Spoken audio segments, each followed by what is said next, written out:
The UK is debating a bill that would legalize assisted suicide. We've got a UK doctor here today, Dr. Calum Miller, to tell us the true moral implications of a bill like this. We will also be talking about some good news, the significant rise in Bible sales. And we've got a word from John Piper, who has something to say about so-called pronoun politeness. All of this and more on today's episode of Relatable. It's brought to you by our friends at Good Ranchers.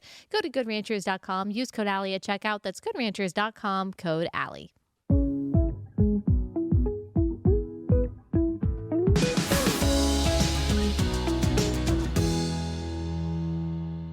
Hey guys, welcome to Relatable. Happy Tuesday. Hope everyone has had a wonderful week so far. First, we are going to talk about this assisted suicide bill that is now being discussed, debated in the UK. Of course, the debate has made it over here in the United States, where it is legal in some places to die by euthanasia. Of course, this is also legal in Canada.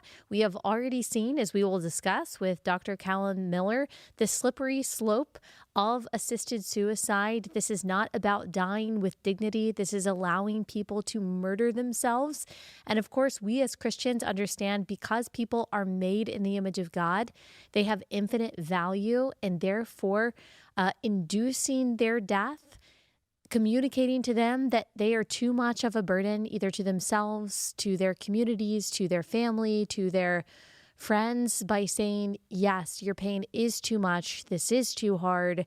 Here is a way that you can end your life. We know that that is immoral. We know that that is actually undignified, that that is wrong. And this is the consequence of this consent-based morality model that many conservatives and progressives have adopted. This idea that as long as you choose to do something, as long as you consent to something, it is therefore moral. Well, that is not true. You can consent to something that is still immoral. You can consent to being objectified. You can consent to being exploited. You can consent to being sexualized, and that is still immoral. It is still wrong to objectify a human being. It is still wrong to treat a human being less than the image bearer of God that they are. And so we can't have just a consent-based model. That is also the justification for things like abortion. It's the justification for things like pornography, all kinds of unethical, immoral things. We have to have a standard of objective truth and universal morality. We at least have to debate our way to get to as close to that as we possibly can, to get to a place where we agree at least that there is an objective morality, that every law, that every policy decision that we make should be aiming toward. Yes, we live in a pluralistic society. Not everyone believes in the God of the Bible. Not everyone believes in the supremacy and the authority of Scripture. But we as Christians should, with our whole chest, be advocating for that worldview in the public sphere because lives are on the line. I hear from so many pastors that Christians shouldn't engage in the culture war, that we shouldn't care about politics because, well, that's just divisive and you're going to hurt someone's feelings. And maybe you might even inhibit someone from knowing the gospel because of your diehard position on politics. That is such a weak and cowardly and ignorant position.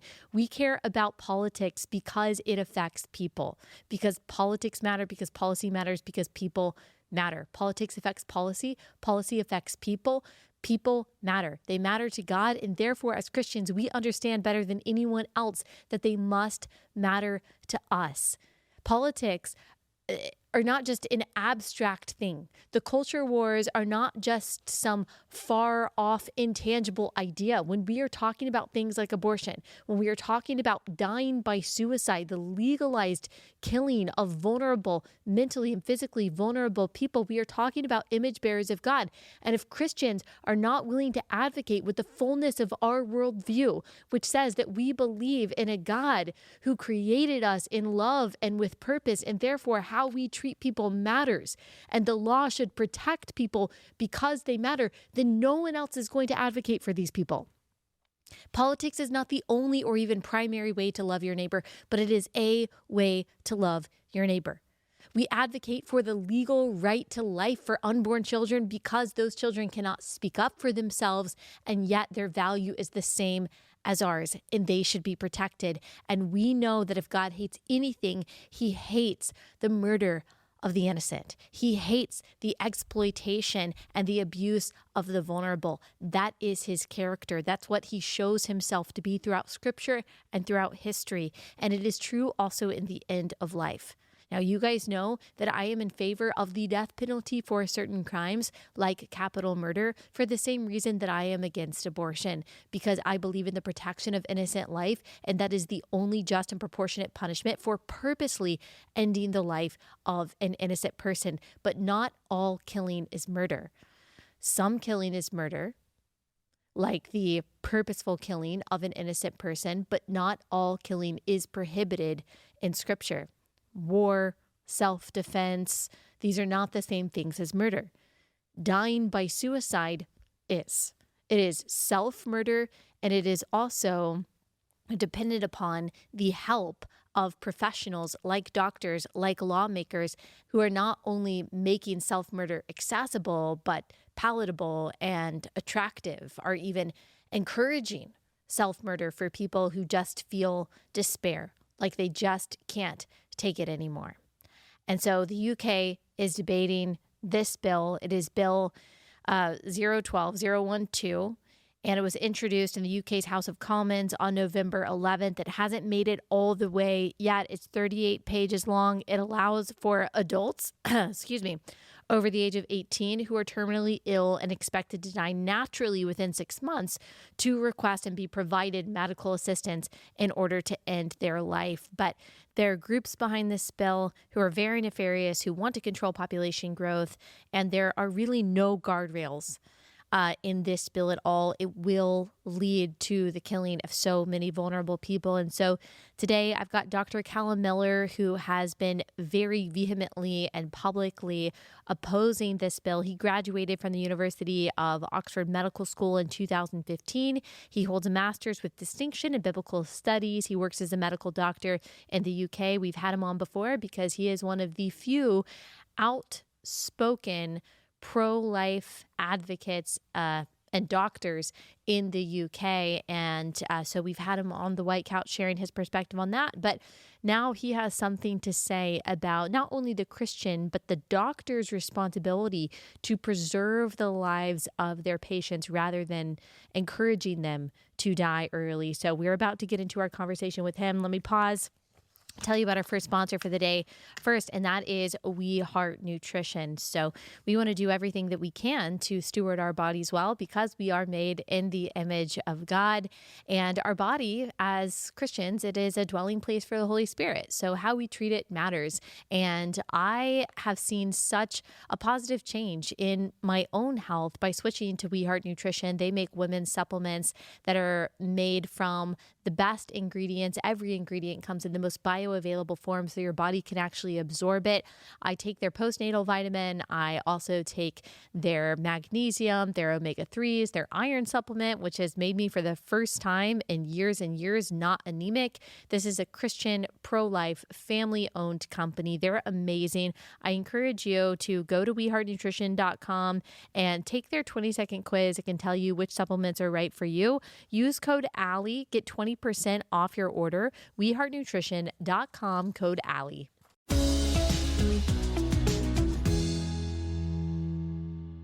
Dr. Miller, thanks so much for taking the time to join us. I've been seeing your posts on X about this so-called end of life bill. Can you tell us what is going on in the UK?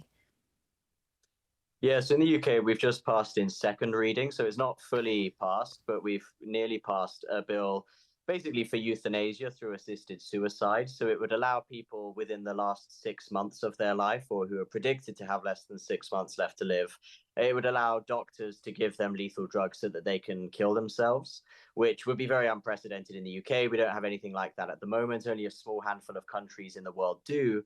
And so it would be a really radical shift, not only to our approach towards suicide, not only our approach towards vulnerable people, but also our approach towards medicine and doctors and the role that they have in making them people who kill rather than people who save lives. And so it's caused a lot of debate over here, which I've been part of over the last week.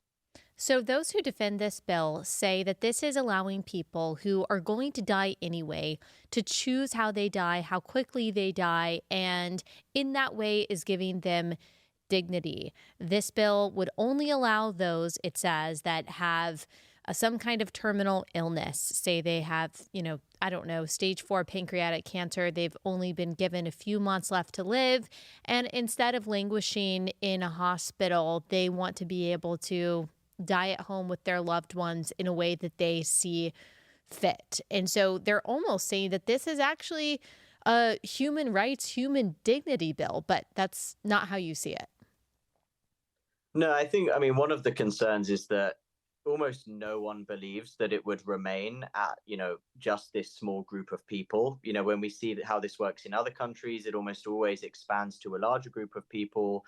It might be done through parliament, through legislation, or it might be done through the courts. If the courts say this is discriminatory because you're only allowing autonomy to a certain group of people, it's discriminatory and it needs to be struck down and it needs to be applied to everyone. And in fact, even if you look at the people pushing the bill, the patrons of the charity pushing the bill, and a lot of the supporters are basically already saying it doesn't go far enough because it's only limited to a small number of people.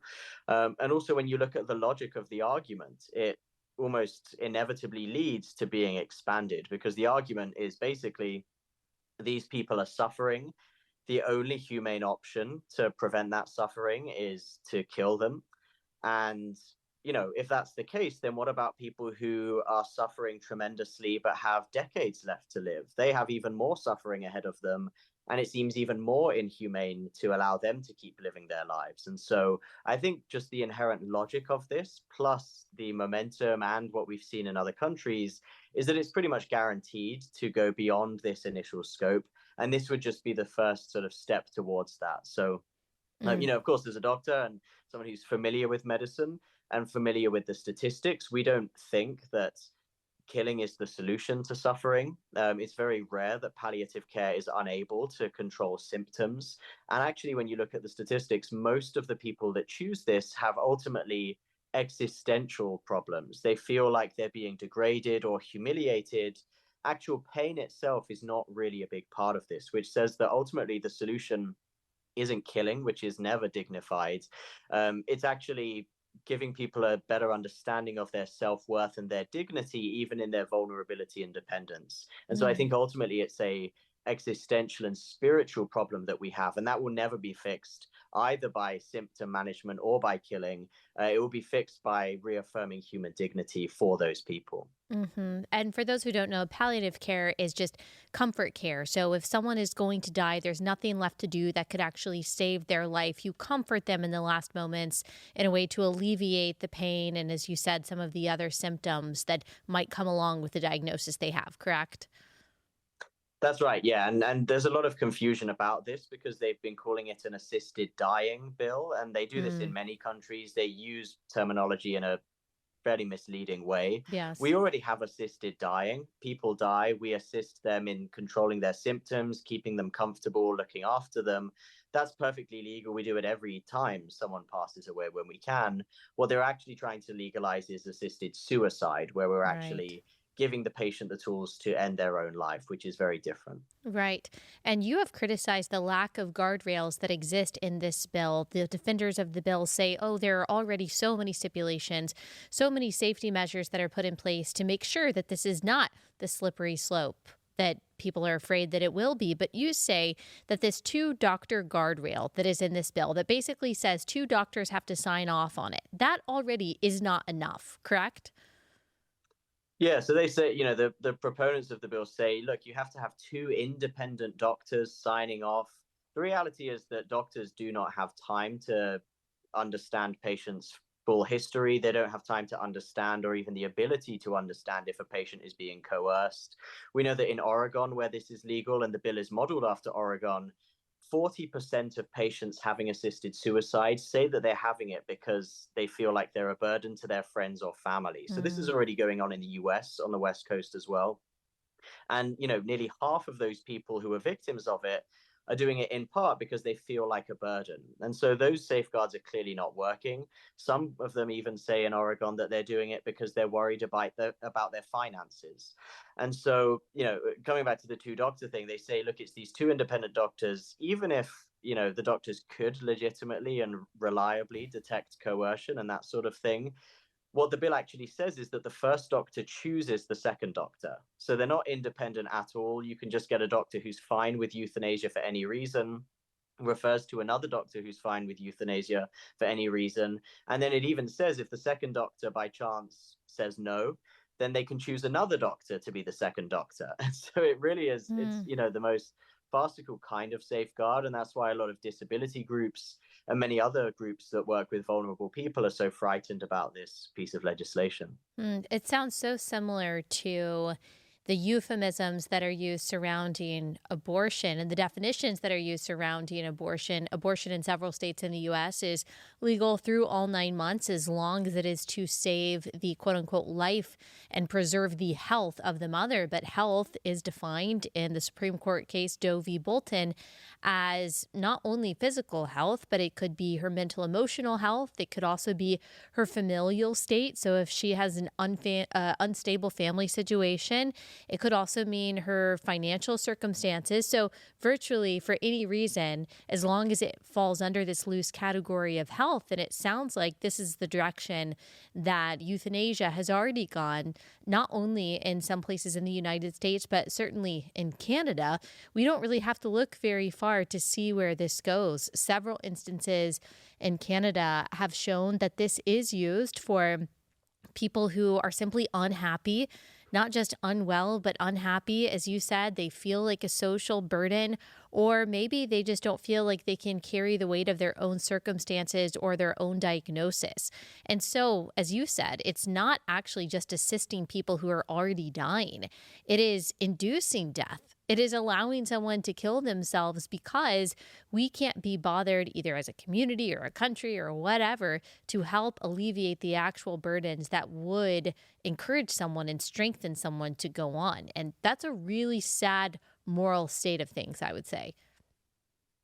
Absolutely. And, we had our former Prime Minister, David Cameron, write an opinion piece that said this bill isn't about ending life, it's about shortening death, whatever that means. I mean, the reality is that everyone is on a pathway to death, and any killing could be seen as shortening death in that sense. Yeah. And you're absolutely right that the way these are interpreted go way beyond what the people initially propose. In Canada, they're now trying to introduce it for mental illness. In Oregon, they're already doing it in part for mental illness. We know that some people have committed suicide through the state because of anorexia in Oregon. My goodness. And, they say that you have to have 6 months left to live or less. The reality is this is very unreliable. I think there was a study that showed this is only about 30% reliable, so it's worse than flipping a coin.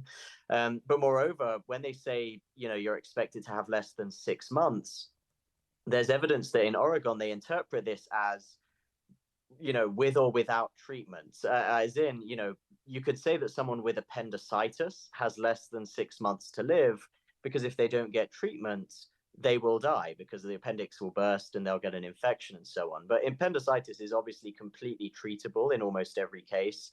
But the way the law is being interpreted in Oregon suggests that even a simple condition could count as giving you a 6-month prognosis or less, because they say, well, if we don't treat you, then you're going to pass away soon, and therefore you're entitled to this. And so all of these things are, these loopholes are always exploited. That's part of the intention of them. And we see that in every country in the world, really. Yes, and I just wanted to verify what you're saying because there will be some out there who are thinking this doesn't happen in Oregon. There is no way that they are allowing people who suffer from things like anorexia and bulimia to kill themselves. But I just looked it up. People can look it up. I typed in Oregon euthanasia, anorexia, and several articles came up. This is absolutely something that is happening, and people who claim to be scholars are the ones that are providing the arguments to justify this. So, as you said, we already see exactly where this is going.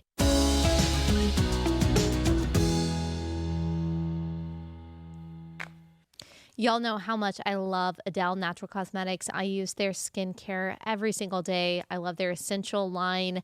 Their oil-based cleanser has been such a game changer for my skin. I love that they are all natural, never any fake fragrances, no fake chemicals that are endocrine disruptors or harsh or bad for your skin at all. This is another family run, pro-life, unapologetically Christian company. Arlene started this company several years ago because of her own health concerns. She wanted to make sure that everything she was putting in and on her body was truly good for her. And so that's why she started Adele. They've got amazing makeup as well, just really clean, beautiful stuff.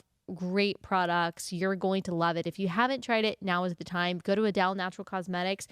Use code Allie at checkout for 25% off your first time purchase. AdeleNaturalCosmetics.com, code Allie. You mentioned the people behind this.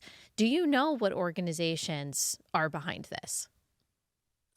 There's a lot of dark money, which often gets kind of, labeled with conservatives. But actually, in this case, there is a lot of really shady kind of stuff. We don't really know where the money comes from. We know that a lot of it comes from large donors who are not named. We know that some of the groups pushing this, there's a group called More in Common, which is in the US and the UK and a couple of other countries. This is very closely connected to the sponsor of the bill. It was actually set up after the death of the sponsor's sister a few years ago, very closely related to it. They have been pushing opinion polls, pushing for this bill. They're funded by various groups, including George Soros's Open Society Foundations. They're also funded by the Hewlett Foundation, which has a huge population program. They've spent about $500 million over the last few decades, pushing for population control and depopulation of the world. I try not to be a conspiracy theorist. I chastise a lot of my friends for kind of going in that direction. But it's absolutely true to say, and there's very, very clear evidence to any observer that there is a depopulation agenda. The idea that the world is overpopulated, that people are a burden. And of course, this is getting worse because of aging populations, because we don't have enough kids. We're having a lot more elderly people who need a lot more time and care. And it's much, much more convenient to kill someone for a few dollars than to spend thousands of dollars and a lot of time and energy actually looking after them. And so, I don't know the intention of everyone who's pushing for this. And I'm sure that there are a lot of people who support this really out of good intentions because they want to alleviate suffering. I know many people who support it because of that. But at the same time, we have to be aware that there will always be much more powerful and sinister entities that want this for much more sinister reasons. They will hijack whatever goes through, and they're even very likely pushing what's going through as part of a depopulation agenda, really just for economic reasons. And so it's something that we need to look more into, and we haven't fully got to the bottom of it yet. Yes, and really the Hewlett Foundation, I mean, if people want to say that that's conspiratorial, all they have to do is look that up. The population program at the Hewlett Foundation is pretty clear about what their goals are, although they, of course, use the euphemisms because they understand that saying something like baby killing instead of abortion or reproductive health or even assisted suicide just isn't palatable. And so they'll say things like this: the Hewlett Foundation's population program focuses its grant making in three broad areas: international access to family planning and reproductive health, which is probably mostly abortion; research, training, and advocacy to create sound policy. I would say that that probably is what this assisted suicide bill falls under. They're, one of their other initiatives, family planning and reproductive health in the United States specifically. So access to abortion, Open Society Foundation, George Soros's organization, is the same way. And so you're right. It sounds like a conspiracy, but unfortunately, really all the way since Malthus, there has been this Malthusian fear of overpopulation that people like Bill Gates and like Margaret Sanger and like the Hewlett Foundation and George Soros and many, many other very rich and powerful people, specifically in the United States, they have really acted on that fear of overpopulation and have pushed things like abortion and assisted suicide. That just happens to be true. It sounds conspiratorial, but it's frighteningly true. Absolutely. And, one of their documents on the population program says explicitly we have two complementary goals. And I'll paraphrase a little bit, but they basically say, to empower women's reproductive rights, to have the freedom and the number of kids they want. And then the second goal is to reduce population growth to, what they call a sustainable level. And it just so happens in their perspective that these two are complementary, that women Right. don't want a lot of kids. And that just happens to line up with their desire to have a lot fewer people in the world.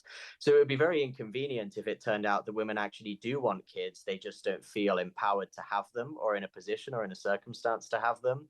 It would be very inconvenient if there were lots of old people who had nothing to do with reproductive rights, but who still, emit carbon, or, Yeah. eat food, or take up resources, or, use our time and money. And so ultimately, when you look at their stuff, it's not just, they make it very clear this is not just about human rights, even, even under their definition of human rights. They've made it clear that a separate sort of criterion and goal for them is the reduction of population, even aside from that. And they try to say that these are just two sides of the same coin, but that obviously depends on some dubious empirical claims and on some wishful thinking on their part. Yeah. You are a Christian pro-life doctor in the UK. Do you feel alone in your fight, not only for the dignity of the unborn, but the dignity of people who are dying imminently? Or do you feel like there are more doctors than we see who align with you? We're pretty lonely on the abortion fight. I'll be be honest. There are not many of us in that one. On this one, we've actually been pleasantly surprised. There's huge opposition to this among doctors. So our Good. population has always been largely in favor of euthanasia because they just haven't looked into it. It's quite an appealing, intuitive thought that we just look after people by ending their suffering. But those who are actually familiar, the politicians who've read about it, the doctors, and so on, are much more opposed to it. So if you look at the opinion polls for the palliative care doctors, the ones who know most about end of life care, about suffering in the final few days and weeks, about coercion, about social dynamics, about 90% of palliative care doctors in this country are opposed to legalizing euthanasia, which is really striking. So they've been very forcefully against it. The Muslim groups have been very against it. The communists and socialists have been very against it. So about Hmm. 40% of our socialist party in government voted against it, Interesting. including most of the far left people, most of the people with a sort of, impressive lefty credentials. Yeah. Um, a lot of people who are totally not conservative, not religious at all. J.K. Rowling's another example. She's conservative on the trans issue, but she's otherwise just a standard kind of liberal feminist person. She was retweeting me this week. She Oh, retweeted me good. twice, and that does not normally happen. I don't normally Right. get J.K. Rowling retweeting me on abortion. Um, and so we've seen that there's actually a lot of opposition, particularly among anyone who's just looked into it. I think most people instinctively feel some sympathy for euthanasia because they just want to, help ease suffering. That's, where compassion can lead you initially. And then almost everyone who actually looks into it and knows the reality ends up turning against it. And so we're fortunate that in this country, we have a lot of politicians on the left and the right, a lot of doctors, a lot of disability rights groups, all of whom have been really passionately against this. And we hope that they continue and hopefully are successful.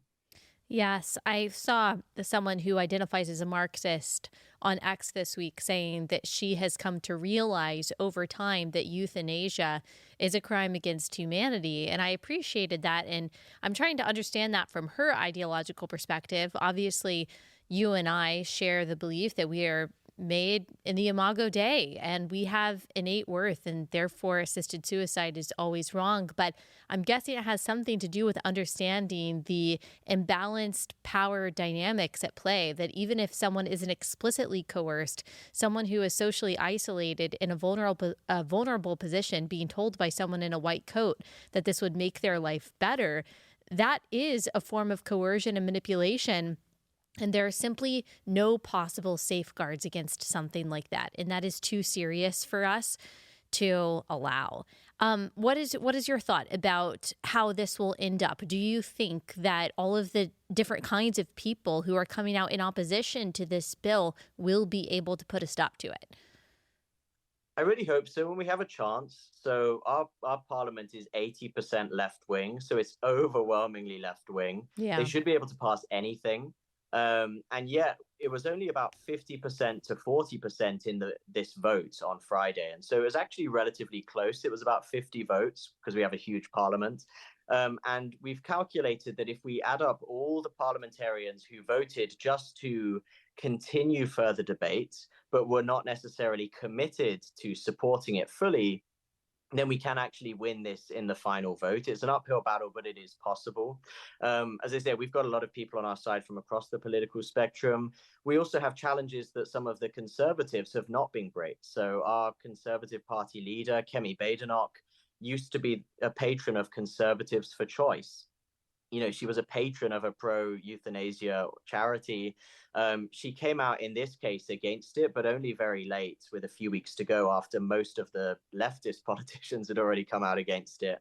And so even people who might be thought to be more robust, solid leaders, there's been a lot of excitement about her being anti-woke. But the reality is that even people like her just do not have a robust conservative vision of society or robust values that can really help. And so, as well as sort of winning over a few more of the socialists and left-wing people, we also have to do a better job, I think, convincing the Conservative Party and their leaders that this is something that is really, really important, that it's non-negotiable, and that, this actually matters to Conservatives, and that they're not really authoritative, credible Conservatives if they even consider the idea of something like this. Yeah. Okay, quickly, how can people over here in the US support you guys? I think, making a fuss about it. We've seen that there's been a lot of times where conversations in the UK pick up from the US, often from celebrities or politicians. Sometimes that's negatively. There are some politicians that most British people are not huge fans of, who tend to sort of react in a sort of backlash fashion too. But I think anything that raises awareness, I think if we had key Conservative or to be honest, any leaders in the US speaking about this, I think if people like Elon Musk started speaking about this and raising concerns, then I think it would at least wake people up in the UK. So we have to be careful. We can't just make any old arguments, but I think we need to have more knowledge from Oregon, what's going on there, more stories from Oregon. We need to have people just raising awareness, because the reality is most of this is getting through because the large majority of people in this country just don't know the reality of euthanasia. They don't know what's going on in Canada. They don't know what's going on in Oregon. And really, it's a matter of raising awareness and actually building a public conscientiousness about this. And so anything that contributes to that, whether it's speaking to your UK friends or getting high profile people in the US to start speaking about this, or just getting more stories from the US or Canada, all of that's really helpful. So we'd love to partner with anyone in the US on that. And hopefully we can beat this together, because it's going to come for the US soon as well. Oh, absolutely. Well, thank you so much, Dr. Miller. I really appreciate your voice. Thank you. Thank you.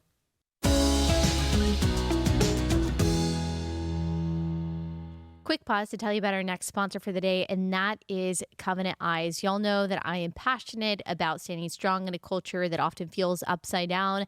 It's hard enough trying to raise a family, live out your faith, stand firm in your values with so much coming at us from the news and from the media, from the culture. And that's why I want to talk to you about something truly essential for protecting your heart and home in this digital age. And that is Covenant Eyes. It's not just another app or filter. It is a comprehensive accountability software that helps you stay on track by giving you a real, tangible way to guard yourself and your loved ones from the dangers of explicit online content. We're talking about proactive protection for you and your family, providing peace of mind and support when you need it most. It helps build a habit of transparency and accountability. And whether you are a parent trying to keep your kids safe or someone looking into keeping yourself on the right path when it comes to not looking at pornography, having an ally in Covenant Eyes who can walk alongside you is a game changer. Put some real guardrails in place when it comes to online content by going to covenanteyes.com. Use code Allie for your first 30 days. Your first 30 days will be free with my code. covenanteyes.com/Allie, code Allie.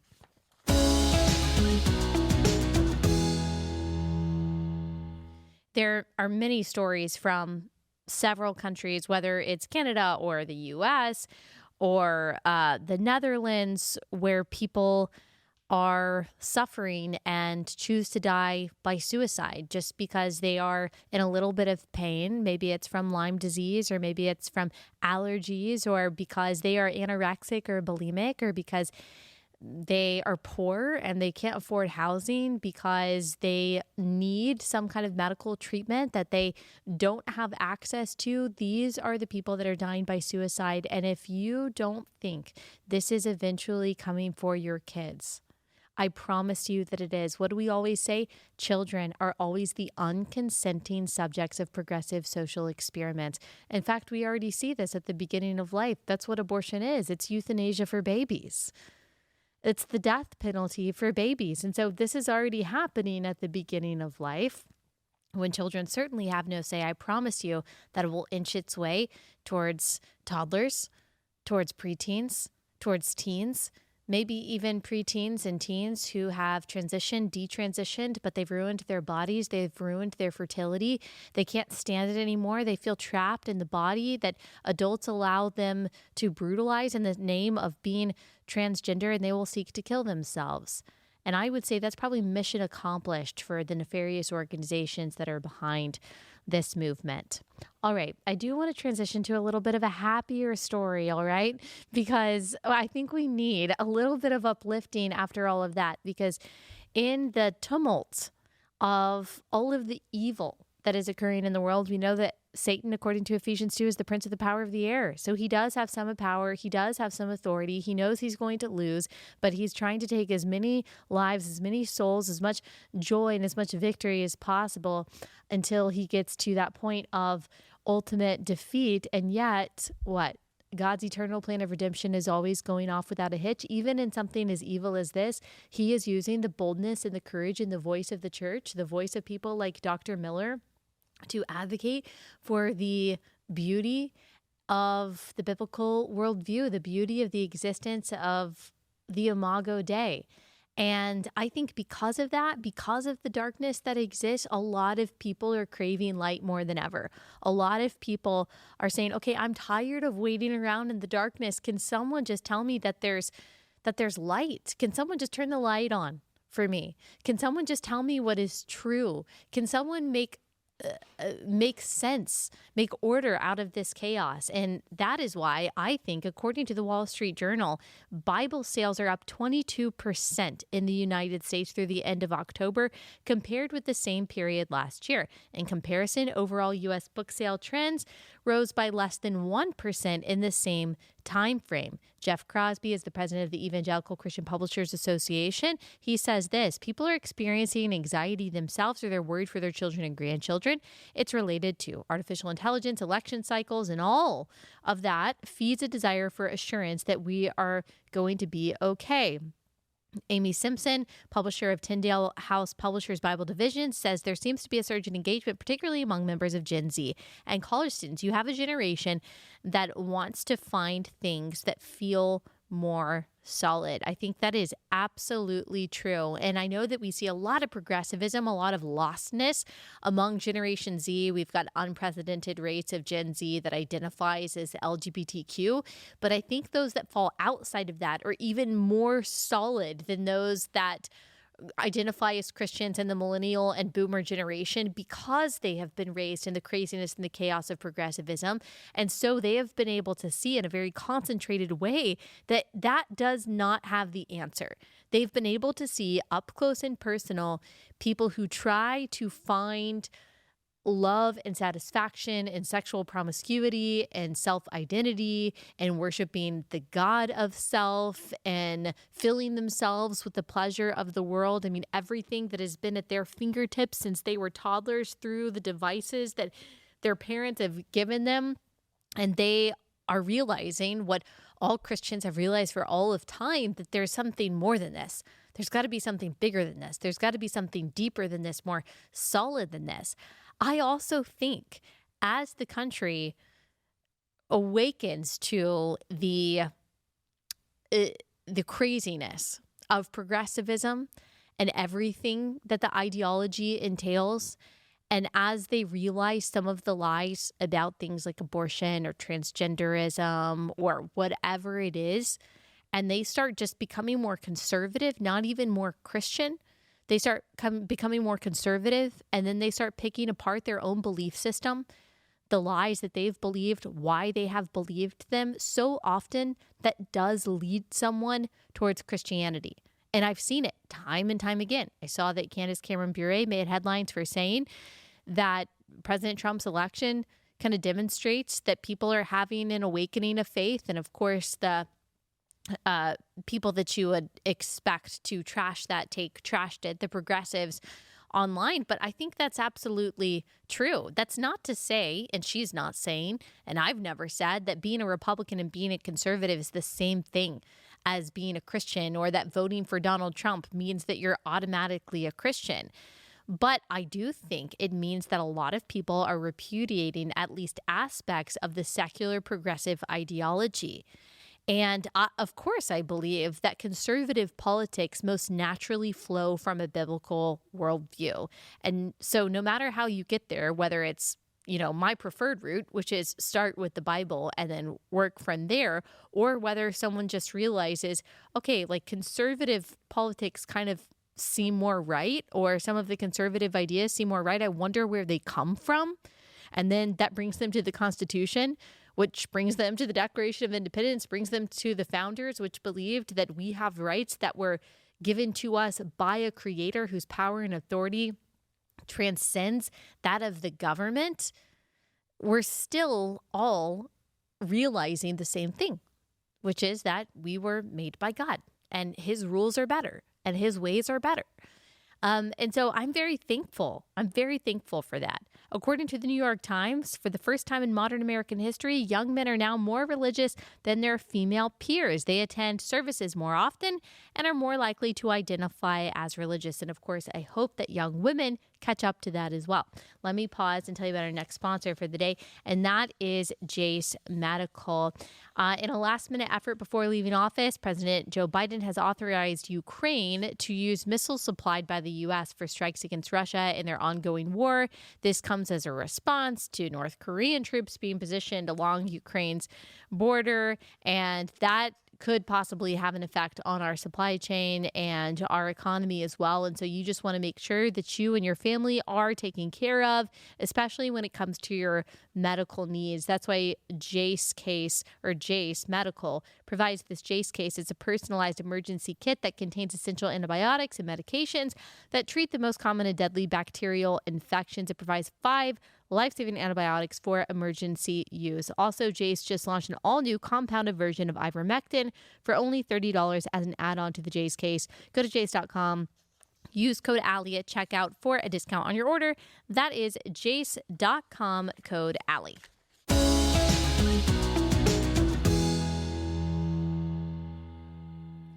I also love that according to the Wall Street Journal, they say sales of Bibles are booming, fueled by first-time buyers and new versions. Publishers attribute a 22% jump in Bible sales this year to rising anxiety, a search for hope, or highly focused marketing and designs. I love that. I love that.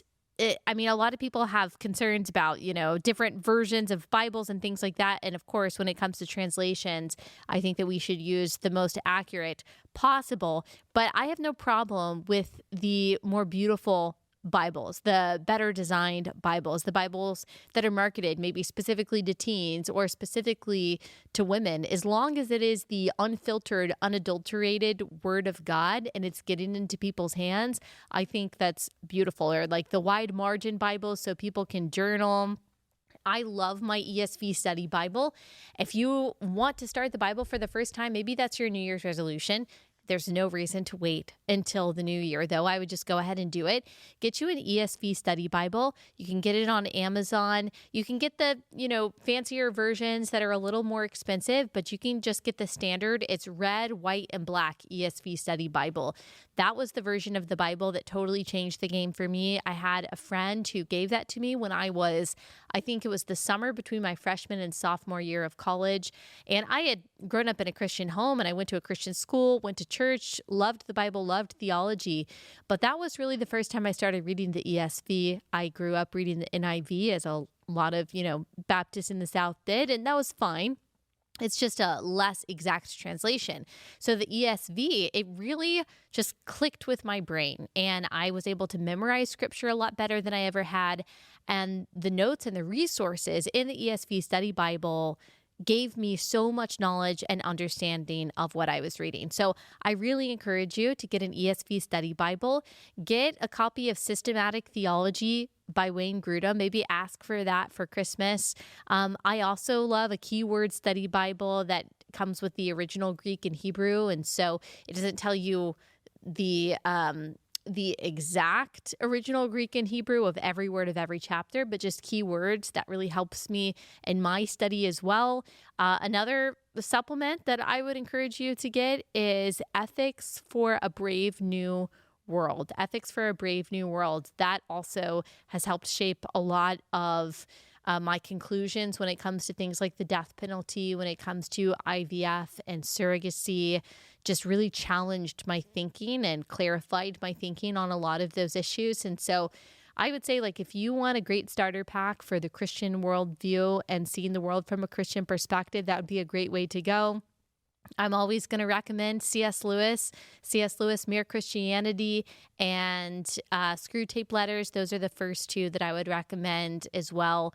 I mean, there are so many others that could really be helpful for you. But for me, when I look back, still those resources help me a lot. But when I look back to really digging into my faith at the beginning part of college, those were the resources that helped me the most. All right, let's talk about, speaking of Christianity and speaking of biblical truth, I want to talk about one other story, and it has to do with John Piper. I'm trying to decide, do I want to do the last ad now or do I want to wait? Okay, let's just knock the last ad out of the way because I do have one more ad, and then we'll get to this John Piper story.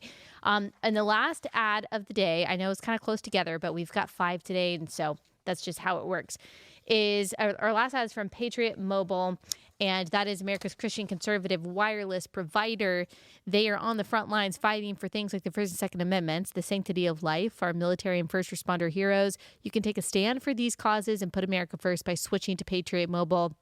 You get the same nationwide coverage as big providers because Patriot Mobile operates all 3 major networks. Plus, they back their service with a coverage guarantee. Their 100% U.S.-based customer service team will find the best plan for your needs. Keep your number, keep your phone, or upgrade. Go to patriotmobile.com/Allie. Get a free month when you use my offer code Allie. Go to patriotmobile.com/Allie, code Allie.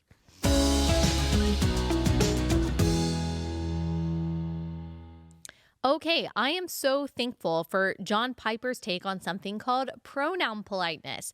I recently did a segment where I was disagreeing with John Piper about his take on Biden versus Trump, Kamala versus Trump, his take on the election. But I've also said how much I am grateful for John Piper and his positive influence on my theology and understanding so many things. I've listened to several episodes of Ask Pastor John, and in a recent episode, he was asked about so-called pronoun politeness, and that is the idea that has been propagated by people like Preston Sprinkle and others, that even if you disagree with transgenderism, that to be polite, or maybe even some would say to win someone over for the gospel, you can still call a woman who identifies as a man he, or a man who identifies as a woman she.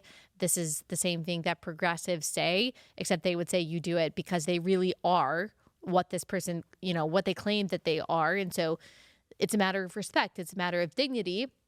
Whereas I would say, no, that's lying to them. And God made them male or female, and God loves them more than I do. And I don't think I can love them well by disagreeing with God, who is love. And John Piper, in his very eloquent way, he speaks out against pronoun politeness.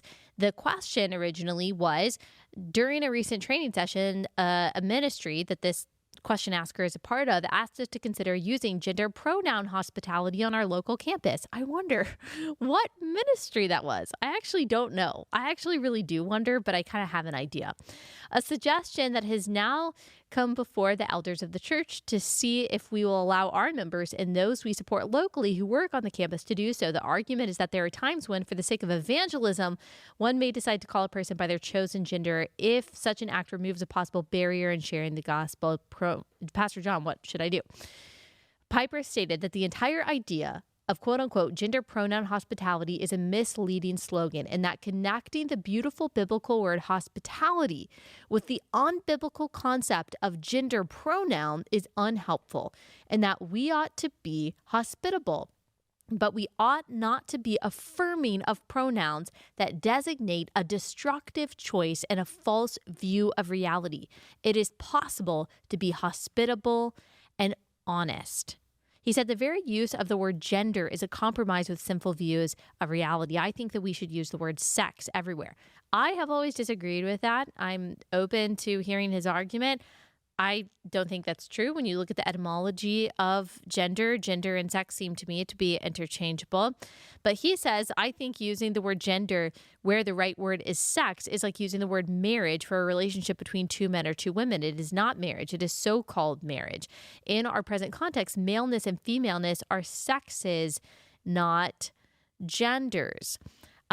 I disagree with that. I think they're one and the same. And actually, I think separating the two or saying that they are two different things is where we get into this mess. But I'm sure he has thought through his position thoroughly.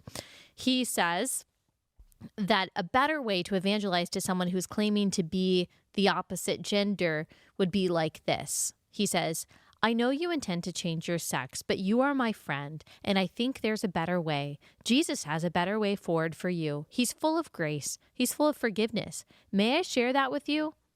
That's a legitimate evangelism, Piper says, from the get-go, and it might be a good way. So he goes through why you shouldn't use pronoun politeness. I won't articulate all of these reasons in full. I encourage you to go listen to this episode. But one, he says that it defies God. Self-conception as male or female should be defined by God's holy purposes in creation. Number two, it involves living a lie. A man cannot become a woman cannot become a man, nor a man a woman. Number three, being a man or a woman is not like being left-handed or right-handed. It goes far deeper and touches the depths of our created nature.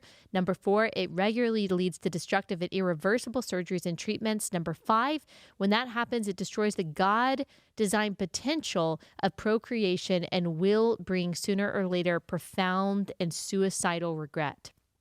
It expresses the deeply anti-God, this number six, commitment to human autonomy over against the will of God. I will decide the essence of my being, not God, is essentially what this would be saying. It contributes to the cultural disorder of sexuality that tends to undermine God's pattern from male and female and confuses and destabilizes our young people. It overlooks alternative ways forward that take seriously a person's sexual confusion or rebellion. 9, it is the prelude to future perversions. 10, therefore, the greatest possible care should be taken before one gives any impression of approving or even being mildly disagreeable toward so-called transgenderism. I think that is a perfect response, and I am so grateful for his clarity. Pastors, remember and take this as an example. Clarity is kindness. You are not kinder than God. You are not nicer than God. You are not more loving or more compassionate than God, and therefore, the kindest and most loving thing that we can always do is agree with God. And he tells us what we are right there in Genesis 1:27. It is our obligation as we love God and love others to echo his clear words there. All right, that's all we've got time for today. We will be back here tomorrow.